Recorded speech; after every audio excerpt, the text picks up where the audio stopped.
আজকে টমেটো ভর্তাটা আমি এত সহজে করেছি যে এক পাতিলে রান্না, এক পাতিলে ভর্তা।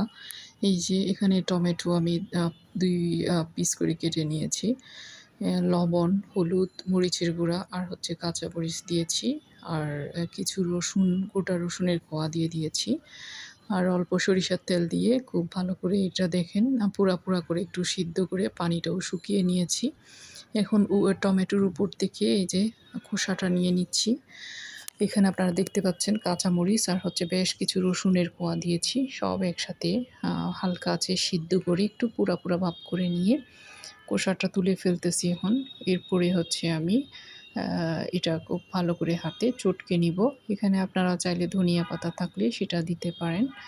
আর পেঁয়াজটা আপনারা চাইলে একসাথে সেদ্ধও করে নিতে পারেন এভাবে, অথবা কাঁচা পরে দিয়ে দিতে পারেন। আমি আজকে কাঁচা দিব।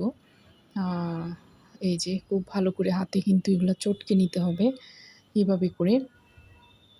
আর এই ভর্তাটা তো অনেক বেশি মজার। কার পছন্দ বলবেন।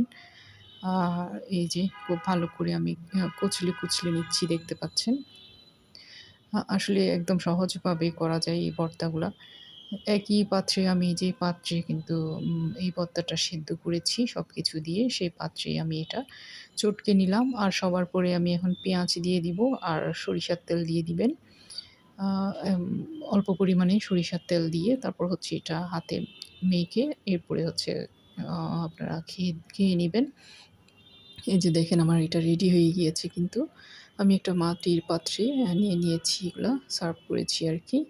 খুবই মজার আসলে, এভাবে চাইলে সহজভাবে আপনারা ভর্তাও বানিয়ে নিতে পারেন, টমেটো ভর্তা।